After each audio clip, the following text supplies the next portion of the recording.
हो गया, आ गया ना? चल रहा है आपका ना।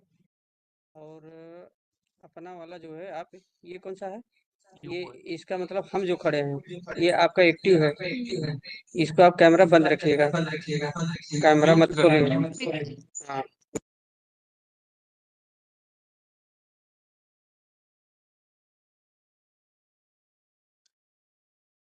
हेलो। Hello hello. हाँ आ रहा है। क्या? क्यों नहीं आएगा? इस पर आ रहा है तो उस पर क्यों नहीं है? आएगा धीरे धीरे। जब यहाँ पर आ रहा है तो वहाँ जाएगा ही जाएगा।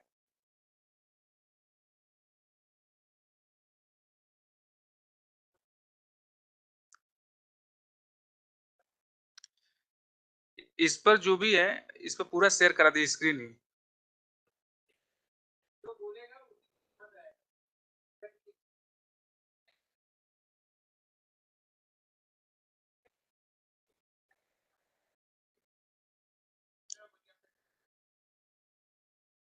सब कुछ रिकॉर्ड होगा आपका। पीपीटी भी चलेगा ना? हाँ पीपीटी चले तो पीपीटी कहाँ है? शेयर कराना पड़ेगा पीपीटी को। शेयर करा देंगे अपना।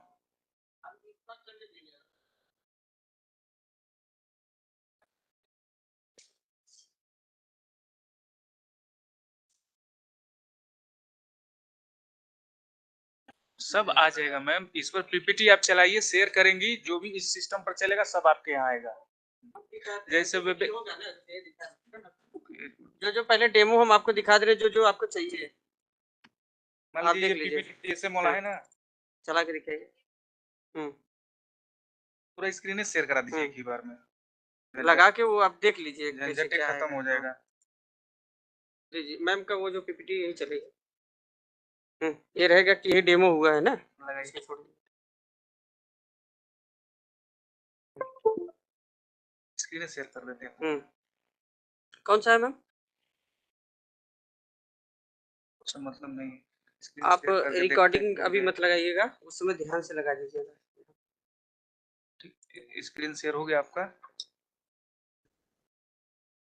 वहाँ पे। हाँ। ठीक। अब मैम इसको थोड़ा सा, अब इसको करना क्या, इसको थोड़ा सा बंद कर दीजिएगा, साइड में करके इसको फुल कर दीजिएगा। आया कहाँ हो? आएगा सब। आइए मैम। आगे वहाँ पे आ गया ना। ठीक। हाँ, कहाँ है? यूट्यूब पे देखिए क्या दिख रहा है आपको। ठीक।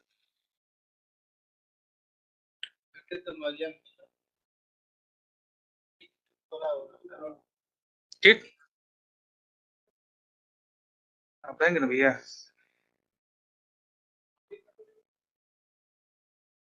सब है, यही है केवल मैम का और है।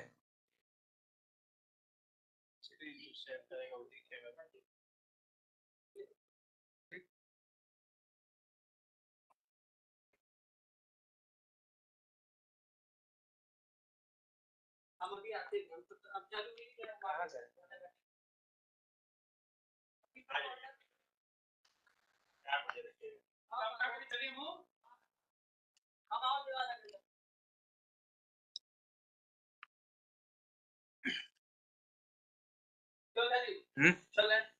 बैठिए, कहाँ जाएंगे? क्यों, हेडफोन क्या होगा? सब सही हो गया यार, है ना? गड़बड़ा रहे हैं लगता है कि।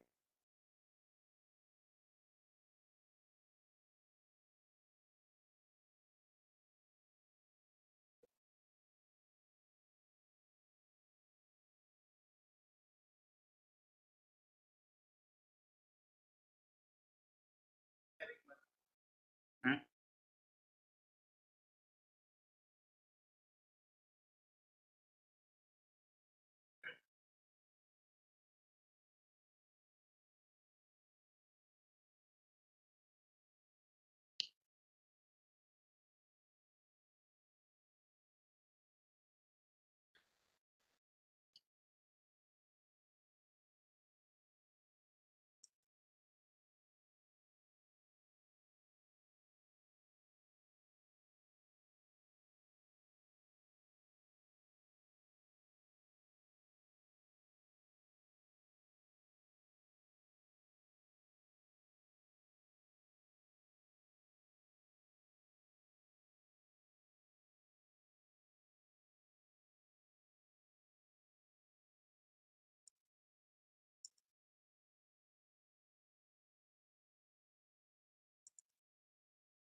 हम्म।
अरे यार, चार्जर है।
हो जाए।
हेलो हेलो हेलो, क्यों नहीं जाएगा? हेलो हेलो हेलो हेलो, जा रहा है, हमको सुनाई दे रहा है, आपको नहीं सुनाई दे रहा? हेलो हेलो, हमको सुनाई दे रहा है यहाँ से।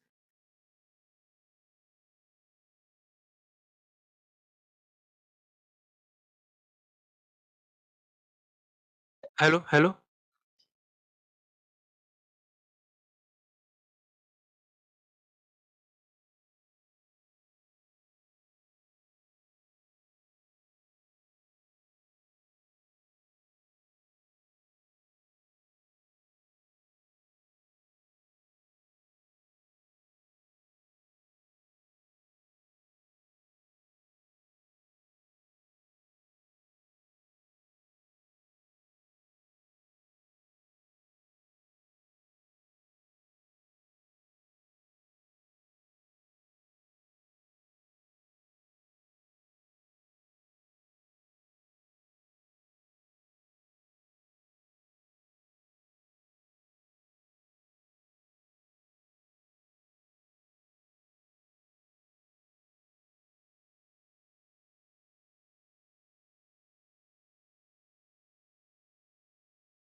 Good evening to all of you. I welcome you all from this behalf of History of Medicine Society, and this is our second lecture in this series. And this society is scheduled to have monthly lectures. So this time we have none other than the President of Bacteriophage Society of India and our Dean Research, an eminent scientist, academician, and my beloved Guru, uh, Professor Gopal Nath sir. He will be speaking on the topic of his interest and the one which he have been working since last like 30 years time. So we all welcome Professor Gopal Nath sir. And sir, from this time, we also have sir live YouTube channel with the society, and so that everyone, this history is same in all over world. So may it be America, may it be Australia, may it be India, history cannot be changed. So with this vision and view, we have this live channel. So let's hope that people will join in coming time, and later also with share, people will be seeing. So now it is already 4:10. We have like 40 minutes of sir's presentation, and after this presentation, we will have a quiz, and then after quiz, we will have a participation certificates. And so I request all of you to stay till the whole talk and the quiz. We'll try to gather the knowledge. Professor Gopal Nath.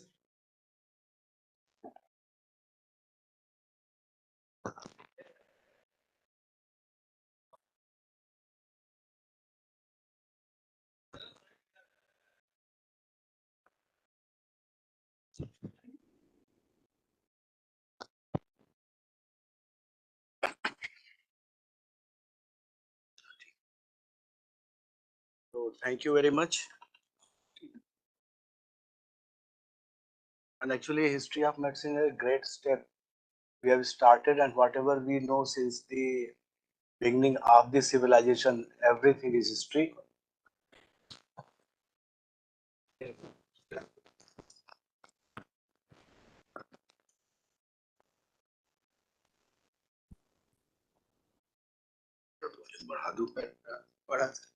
Hello, hello. Yeah, yeah. ठीक है. हम धीमा बोलते हैं ना. So, if you want to make the subjects easy, so we used to tell the students that whatever is written in the book, everything is history. So don't take the mathematics and physics like a very tough subject. They are all history because the humankind have already done it. So, and for shaping the future, it is must that you should know the real history. So this step of the history of medicine started by IMS is a great step. And everything should be taken as studying history, not the microbiology or anatomy. It looks very tough, but if you see, they're all history. So with this,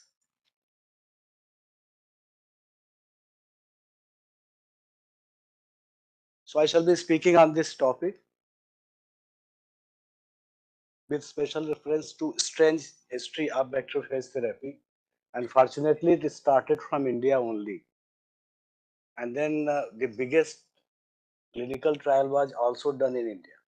Very few people know about this. So I invited in 2017 one of the American scientists, and he first time informed that the biggest clinical trial was done in 1938 in Assam and the West Bengal, and they added the bacteriophage in the drinking water in different means selected villages, and the other were not given, and they found that this is effective. So for the if you see the complexity of the human body, so before going to the all these complex things, I would like to tell you that how difficult it is to still to remember these muscles, though they are multicellular usually. And if I ask that, I don't know, I may tell about 10-20 muscles today, not all. But even the difficult to this one is that if I ask that how many cells are in the human body, I'm just giving you the introduction of the microbiology. So the answer is this.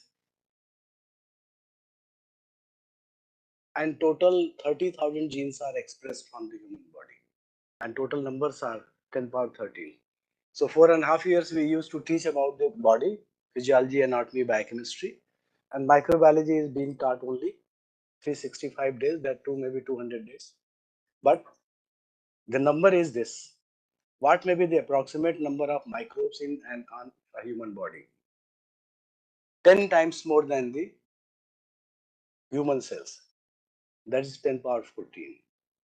And the total microbe, if you say, that is 100 times more than the human cells. So that is 10 power 15. So our body is having 99 part microbes by number and 1 part only human cells. So I feel that the why not the microbes are so important. Now we are just studying about the gut microbiota and all those microbiota in the human health, and they are affecting because every cell is governed by 100 different microbes, and we cannot do anything by ourselves. If you take the sterile seed with sterile water and sterile soil, it will not thrive. The bacteria or microbes are essentially needed for the growth. So that is the fact about this.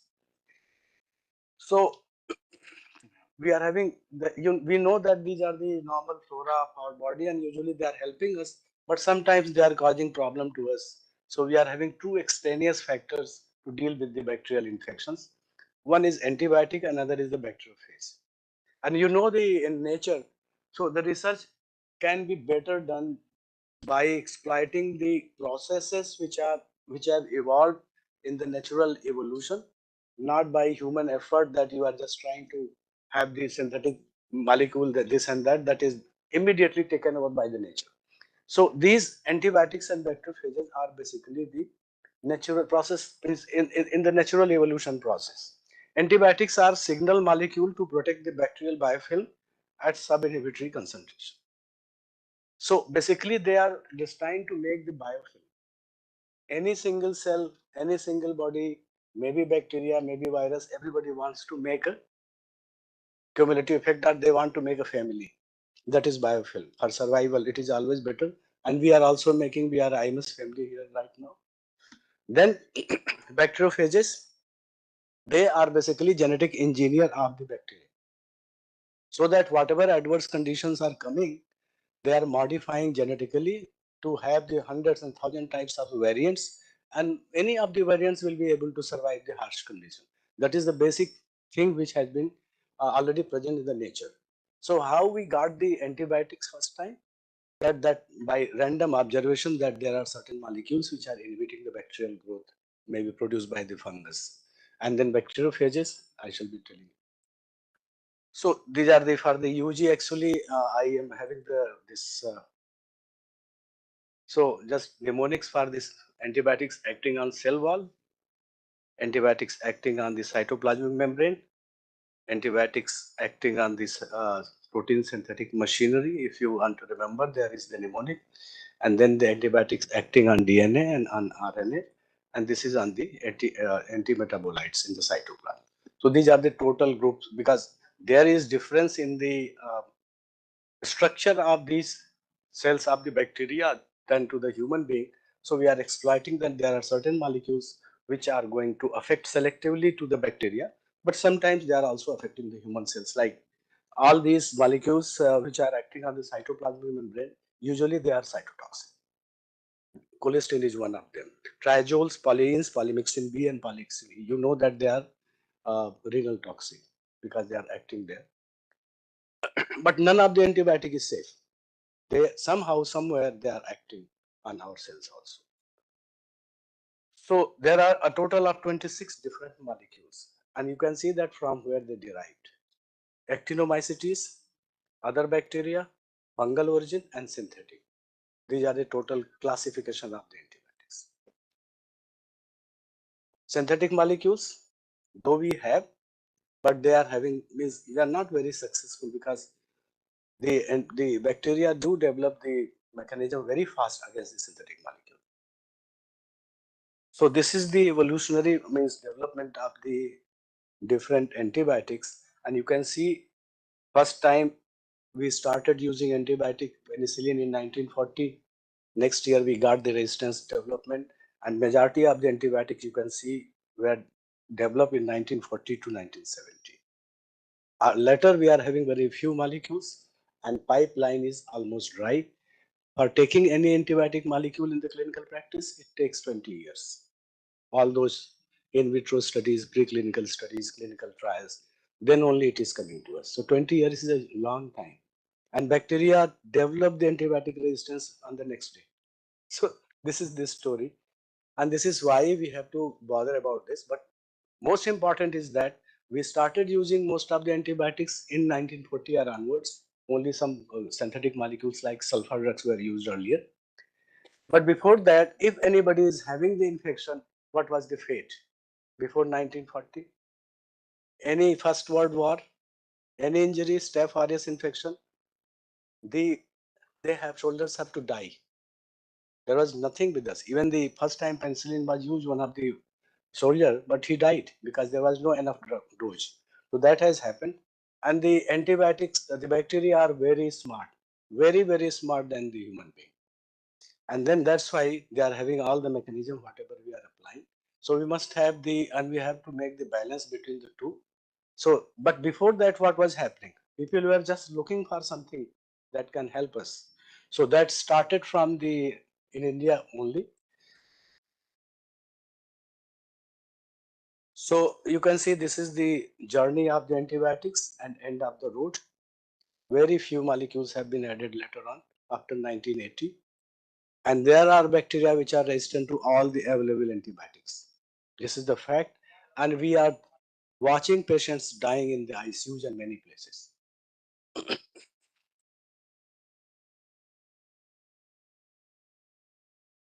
So there was a surgeon. Surgeon usually, sir, Professor Shukla is sitting here, so please don't mind. Surgeon looked with the different perspective, and the microbiologist looked with the microscope. So what he said in 1965 and 1969, because so many molecules were there, Dr. Stewart, the United States Surgeon General, is primarily known for his legendary statement, "It is time to close the book of infectious diseases and declare the war against the pestilence won." But is it fact today? It cannot be. The war can never be won by anybody, any this army of these things, bacteriophages, bacteria, or human being. It is continuous process. We have to look together.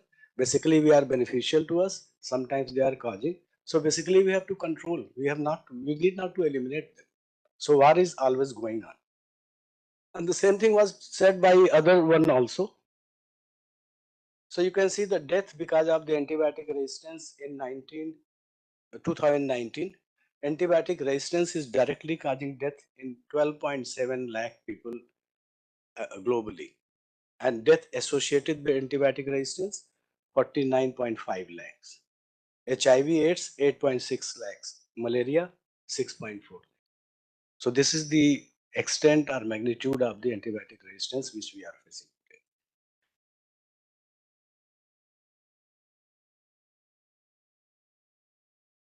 So science starts with this. I was just talking to Dr. V.R. Mishra that we should not, since the Enlightenment, scientists have cultivated a self-image as rational actors guided solely by reason, evidence, and logic. So in science, there is no scope of astha or bhakti. Forget about this. If somebody is telling, don't believe it. You have to test. You have to test at several times at different locations. When the consistent result is there, then only you can say that this is effective. So when the Royal Society of London was founded in 1660, it chose as its motto "Nullius in verba," often translated as "on the word of no one." So we are not going to believe anybody with a closed eye. Referring Horace Epistles, "Nullius edictus irure in verba magistri," it means being not obliged to sphere elegance to any master. Hindi में कहते हैं कि कोई भी बोले और sir झुका के मानेंगे नहीं जब तक कि हम उसको रीजन एविडेंस एंड लॉजिक से प्रूव ना करें. If somebody has said, don't believe it. If it is in tradition, don't believe it. If it is written in the book, don't believe it. You have to test, we have to test. When we are getting the consistent result, that is the science, then only we have to believe. So this is the time, and we are just following in the history of medicine. Similar to our 21st century contemporaries who embraced the new evidence-based medicine, Dr. Shank spoke on that day, but the medicine should be in the right perspective, right context. It's not that somebody is telling that this is my evidence-based medicine and we are believing it. No. A virtuous of the Royal Society heralded a new era in science based exclusively on observation and direct experimentation experience.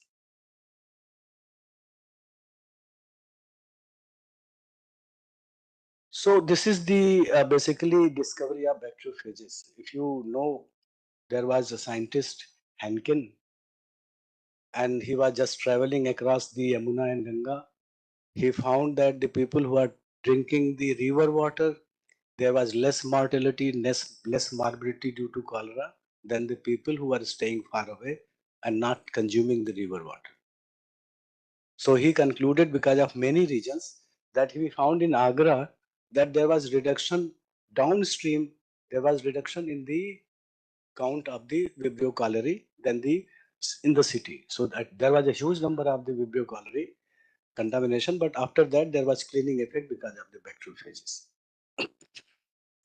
So basically, it happened in 1996. He writes Ganga and Jumna, and he found this one. And from here, somebody thought that this might be there. There might be something smaller than the bacteria.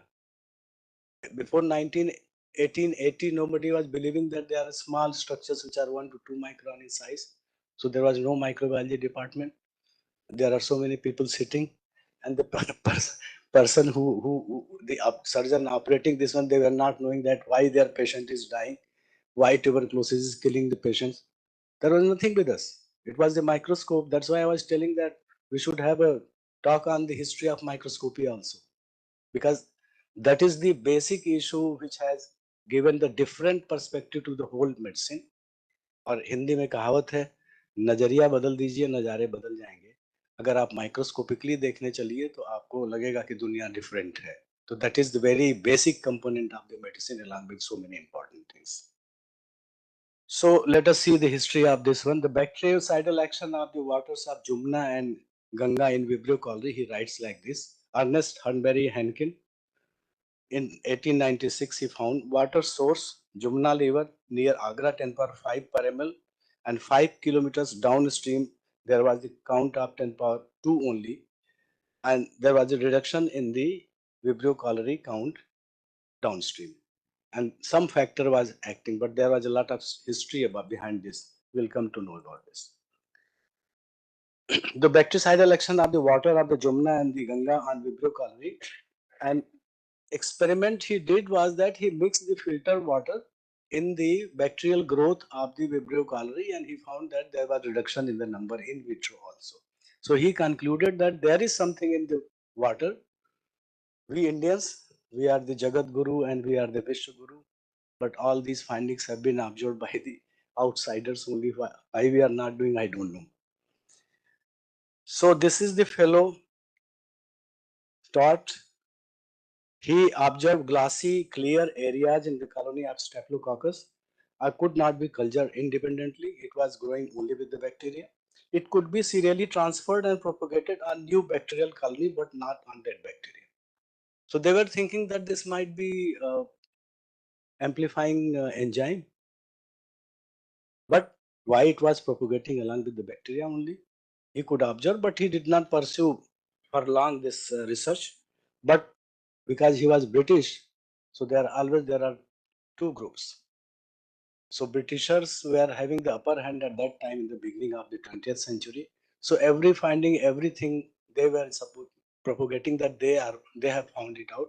They were not giving the credit to the Germans and French and Japanese and the Russians. So that also happened with this. And this antibacterial activity was destroyed by the heat. So it was heat labile. Then this fellow, self-trained, that is called as autodidact, self-trained microbiologist, not bothering to the whole world, whatever he was thinking, he propagated that he is always right. And his contribution is the maximum. He never even bothered for the Nobel Prize. His all contemporaries got it, and the major opposition came from the all those Nobel laureates. And he told that I'm just keep on working. And today we are remembering this Felix de Herel, the maximum about the bacteriophage theory. Or I think these man-made prizes and all these things are not that important. We should work for our satisfaction. So what anybody will give? You make a company and you just tell me that I'm making you this and that. It doesn't matter. Like recently we thought that we found that there is a scientist from chemistry and telling that the Ganga water is sterile at Kumbh. It is not possible. So we must contest it. Nobody spoke against this. So this 1919 to 1930, the pre-antibiotic era, from its prophylactic use against avian typhosis, the D. Harrell used and he found the results, but the results were taken as controversial. Some saw it was the panacea for all infectious diseases, while others thought it was oversold and probably worthless. So there were two schools of thought. One were thinking that this is really very effective, another was feeling that this is not effective. And you know, you must understand that microbiology at that time was at the very preliminary stage. We are not knowing, just watching a gram-negative bacteria, we are thinking that all gram-negative bacteria rot shaped are same. Even E. coli has got the thousands and thousands of the variations. We have given the E. coli name, but E. coli are not same. So that time we are not knowing that they are gram positive, they are different, and there is strain variation. Even Klebsiella pneumoniae, by our identification, one bacteria from one patient is sensitive to that bacteriophage. The next bacteria of Klebsiella pneumoniae is not that is not getting killed by the bacteriophage. They were not knowing at that time. So while it is no doubt true that the discovery and widespread availability of antibiotics in the immediate post-World War era undermined the enthusiasm for the fast therapy, that is not the whole story. It is not that the broad spectrum activity without necessity of knowing that which bacteria or which bacterial strain is causing the infection. Hanuman ji के संजीवनी बूटी के पहाड़ की तरह लेके आए, उसमें से निकाल के दे दीजिए. Any antibiotic you give, even penicillin was so effective against the so many means bacteria. Simple crystalline penicillin, I remember during our childhood. So it was that. That's why the so specific smart bomb like bacteriophages were undermined. It is indeed true that the fast preparation did not have the first convenience of the antibiotic. Antibiotic never bother what bacteria is there.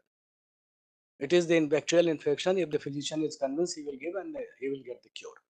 Then we are not broad spectrum. Bacteriophages are never broad spectrum. But we can try to find out some of the broad. We are doing that one, but that will take further a lot of time. And suffered greatly from the scientific controversies on the biological nature of phages that played out in 1920 and 30. So there was the confusion whether they are the simple molecules or some structures smaller than the bacteria. Nobody was believing that anything will be there which is smaller than 1 micron, and that life too.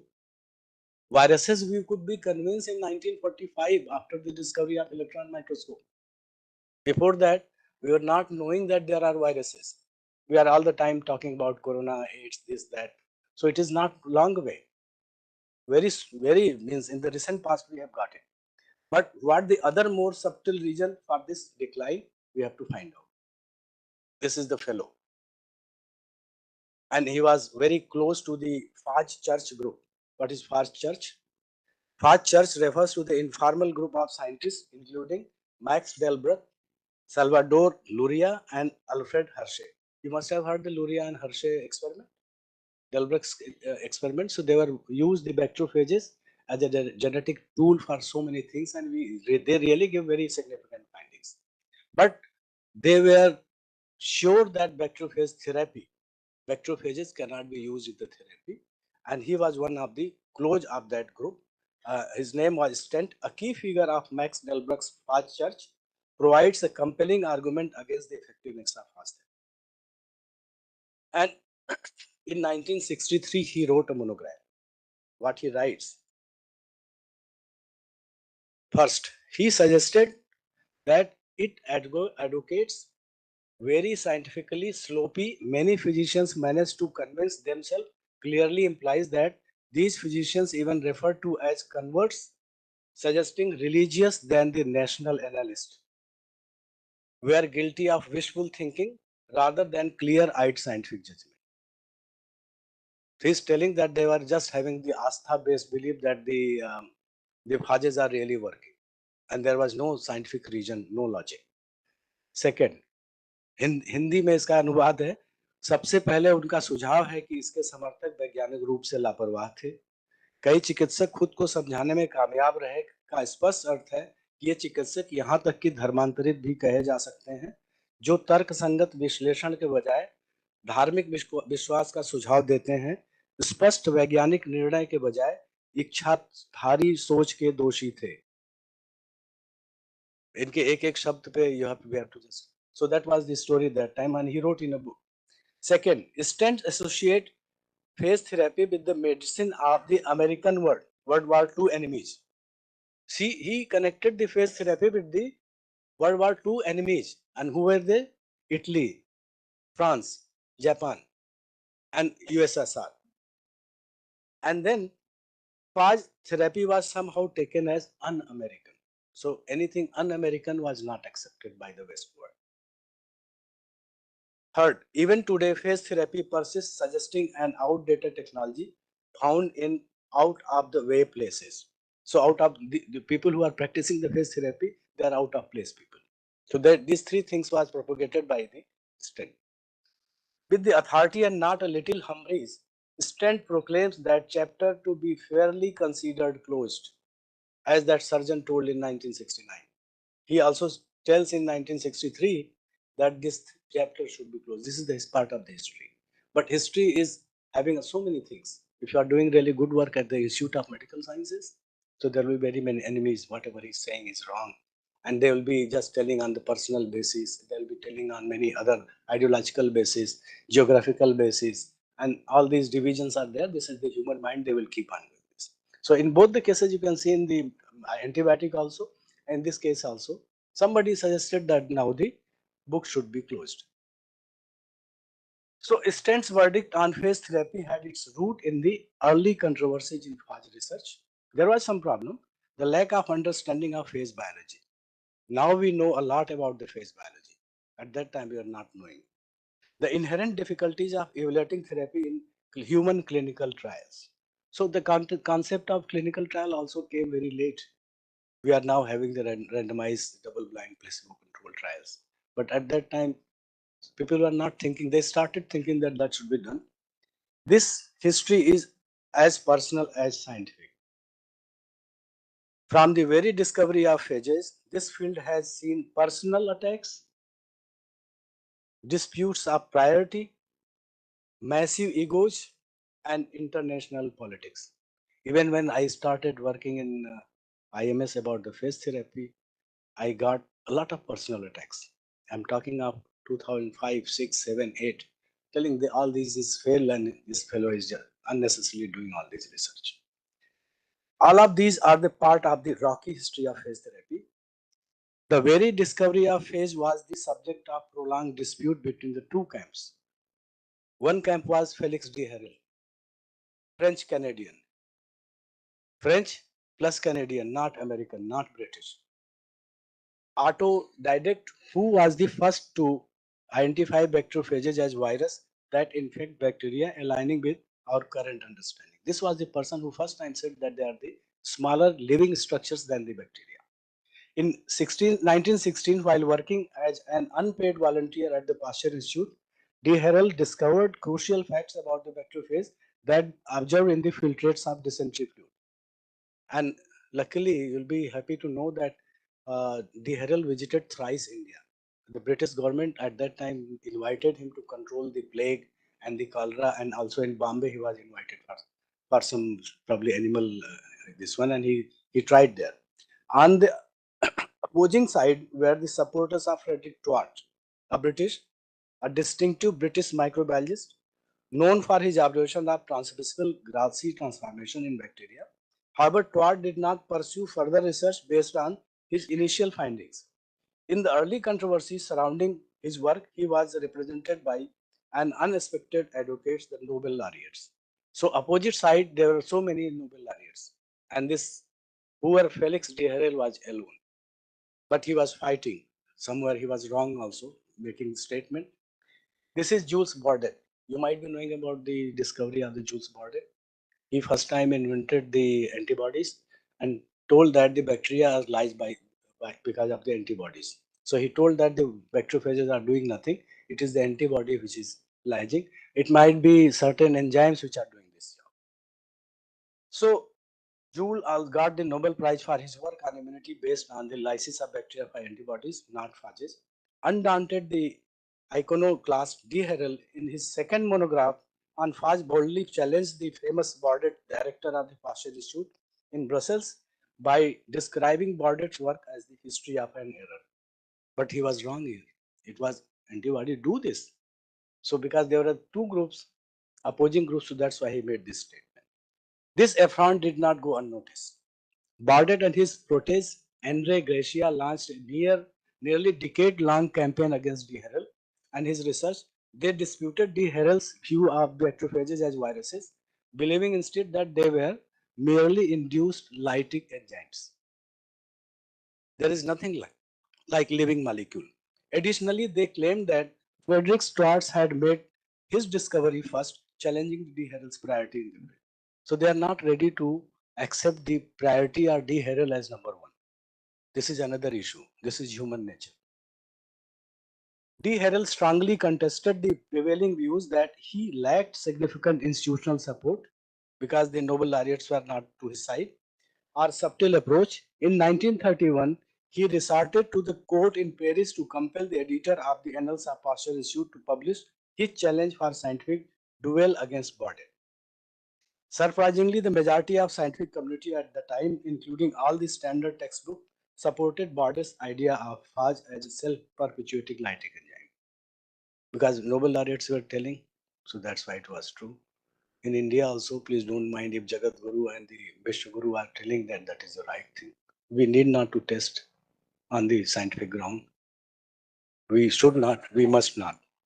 So another Nobel laureate was John Northrop, the Rockefeller Institute, and a winner of Nobel Prize on his work on digestive enzymes such as trypsin and pepsin. His authority to the lent his authority to the idea that phages was another example of autocatalytic self-activation similar to the trypsinogen and trypsin and pepsinogen and pepsin enzymes. This view of phage as lytic enzyme was strengthened by the support of another novelist who took up phage research in 1930s. Now the electron microscope comes in. It was probably 1932 when it started, but first time in 1939, the photograph of the phages was taken. Now they had to believe that they are smaller structure than the bacteria, and it was done in Germany. So the Ernest Ruska was the scientist who first time used the electron microscope, where the magnification can be done 1 lakh times, and the resolution power is 0.2 nanometer. Very small things can be seen. So from 1930 to 1945, in these early days, standard method and materials substantially controlled trials and double-blind studies were nearly unheard. That's why the validity of the phage research or phage therapy could not be done. Instead, small trials, anecdotal reports, historical controls, and clinical impressions were the norm. It is small wonder then that controversy arose. Definitely it would be. One approach to resolve the ambiguity was attempted by American Medical Association, and they published 3 different papers. So initial 2 papers rejected the idea that the bacteriophages are the basically living molecules. But the third report, which came in 1945, they agreed and they were convinced because by that time the electron microscope demonstrated that this is the structure of the bacteriophages. So they emphatically supported and the second report they did not support, they went with the Bardet. And the third report, only 4 years after Kruger's and Scribner's, in a complete reversal of prior dogma, fully accepted the viral nature of phage. Indeed, a few electron pictures were worth many thousands of the words. And by that time, the virology also started with the advent of the electron microscope. Big pharma companies made huge profit with new antibiotic molecule, the wonder drugs, but now we are sitting at the verge of revisit of pre-antibiotic era due to emergence of PDR bacteria. The basic nature of phage as a smart bomb is another issue because they are too specific. And the shelf life of phage preparation is another issue to be addressed. So it is very important after preparation to the delivery to the patient. The stability is very important. Cold chain should be maintained, and then whether it is really and customized phages are the only answer. So with this, if you see, so there are still some problem, but a lot of has been done. So I'm just showing very few of my work in coming 5 minutes only. So this patient is from Hyderabad, and then we treat these patients on the compassionate ground, and he have developed the ulcer in May 2023, and we took the consent, and then he visited here to our lab, and this was the initial position. And surgeons, they were telling that they have to go for amputation. And that fellow, a technician in the radiology, was not accepting that I will be having without leg. So then we started the therapy, the bacterial staph aureus, we prepared the phages and we started, and you can see the progress. And it was having osteomyelitis also. You can see the bone chip there in the middle of the wound. And this is on the 41st day. Again, you can see the bone. So I said that the bone can be removed, but no surgeon was ready to remove there at the Hyderabad. Then I said, you come here. And then I just discussed with the Dr. Vivek Srivastava. He told that I will do. And then they came with the whole family, 5 people by flight, not very rich people. And when they went to the ward, the bone itself came out. And you can see the spur formation showing the osteomyelitic changes here in his foot. And I just put this, you can see this is there. This bone chip is here. That happens in our hospital only. And he was convinced that only BHU can do something, nobody else can do in India. So he was so confident. And then you can see 120th day. So we started from here and this ends here. That is the magic of the bacteriophage. Another very quick patient was in septicemia because of the implant at the hip joint, and she developed the Klebsiella pneumoniae septicemia, and the Klebsiella pneumoniae was resistant to cholesterol also. So no drug was available to treat her, and her procalcitonin level went to 5.25. Her total count was 29,000, and then the polymorph count was 87%, and the CRP was 240. Blood urea was 125, and the creatinine was 3.5. So I was not knowing the basic course of this infection, but one day I asked one of the anesthetic friend. He told that 3 or more days she could survive in this stage only. So then his son is a scientist in DBT, and one of his his office person, he learned about the whatever I speak in the Chennai conference, national conference, and then he said that there's something can be done. The patient was admitted to the Apex hospital only, and he contacted us, and then we started, and she was having the history of, she got the injury 2009, and two more injuries they were there, and these are the parameters which I was telling. CRP, you can see the total leukocyte count and the polymorph count. And then we took again the consent from the patient. And then we started therapy on 2nd December 23. And on 3rd, these are the viruses by electron microscope. And this we could do because there was a PhD thesis done in my department. And then the sequencing was also done. We were having the pure endotoxin free, good manufacturing practice cocktail of 3 broad spectrum phages with us. So immediately we gave it, and patient could revert in 3 days. This was the 5th day.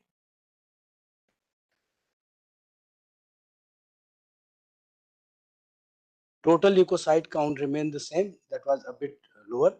There was scanty pus discharge. Fortunately, all the 3 phages in cocktail from the wound were lytic to the infecting bacteria. But when the bacteriophage, the Klebsiella came down, another bacteria appeared in the huge number, that was Robacter. So it seems that one bacteria inhibit another bacteria. There may be mixture of the bacteria usually in such cases where biofilm formation is there. So then we took the Acinetobacter baumannii also.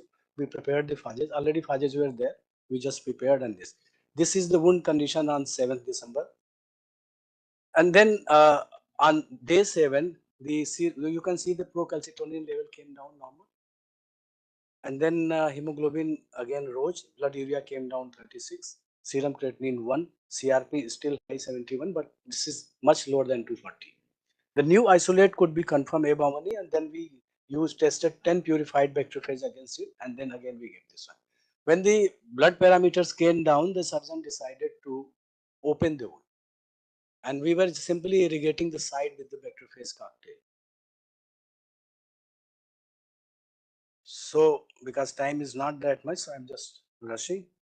You can see day 14, and then we kept an eye again. The Klebsiella kept on coming. When the treating surgeon closed the wound, as the blood parameters were normal. Now it came down 8,000, 9.1, and CRP was this. But still, bacteria were growing. Klebsiella pneumoniae was growing there. Few colonies only. And then, the drainage tube were put, and we are pushing the bacteriophage cocktail through the tube inside the wound. So day 20, you can see this is the tube, drainage tube they were having.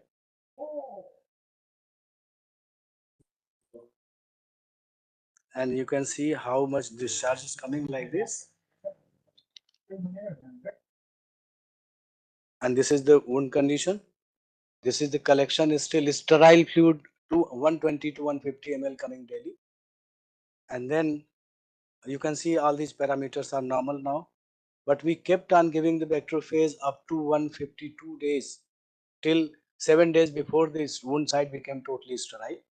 And then this is the wound condition. I shall be showing you last video only.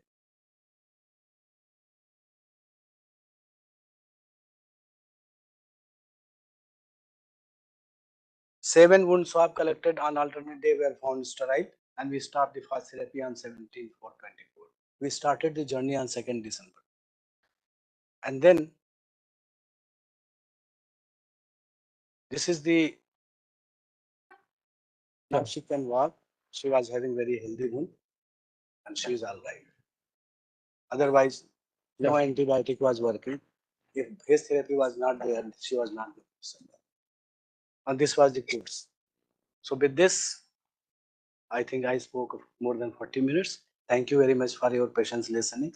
This is the history of the bacteriophages, and thank you very much.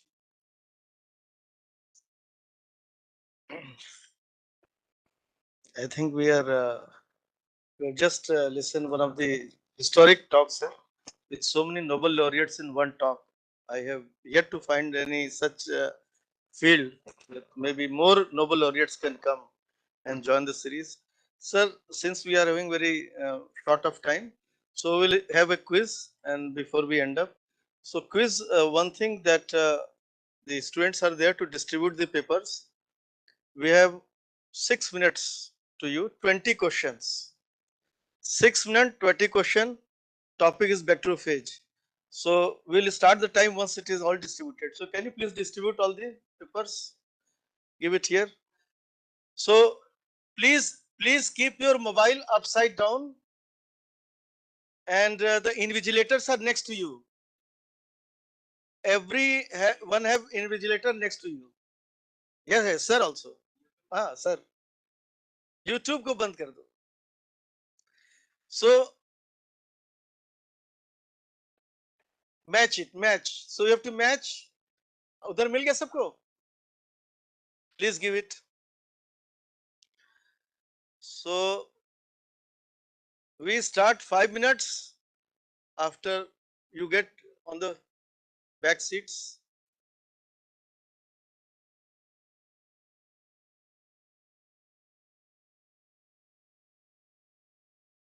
So we start from now. Total 6 minutes of quiz. 6 minutes. Maybe 17 seconds per question.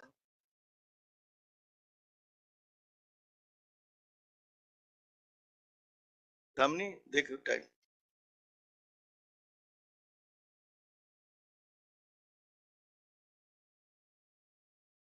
It reminds us our school time, college times.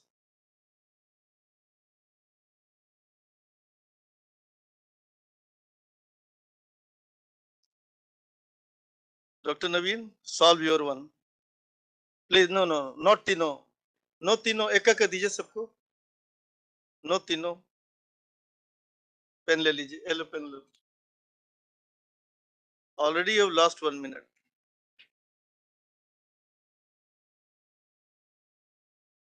You are all examiners with each other.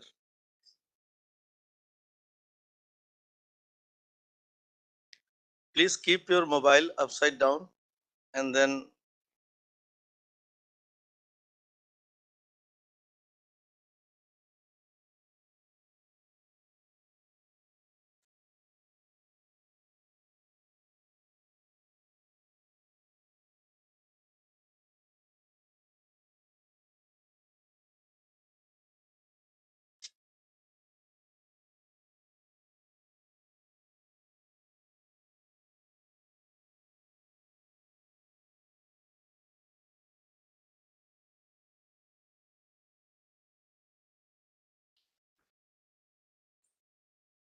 write your name of your on your corner, upside corner, name and department. If you're a student, please write your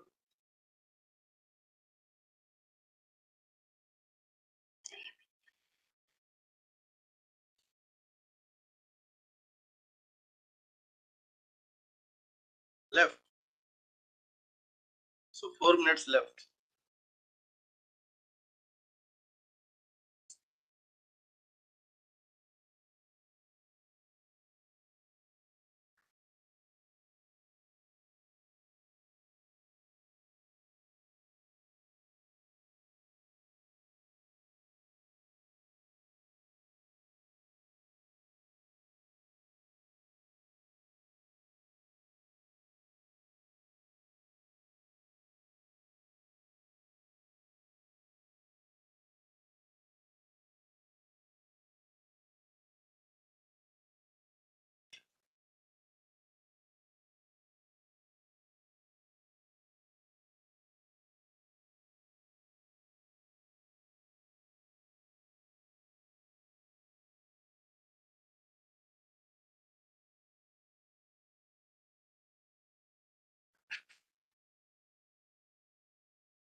No negative. Yeah, yeah. Yeah, yeah. Still number.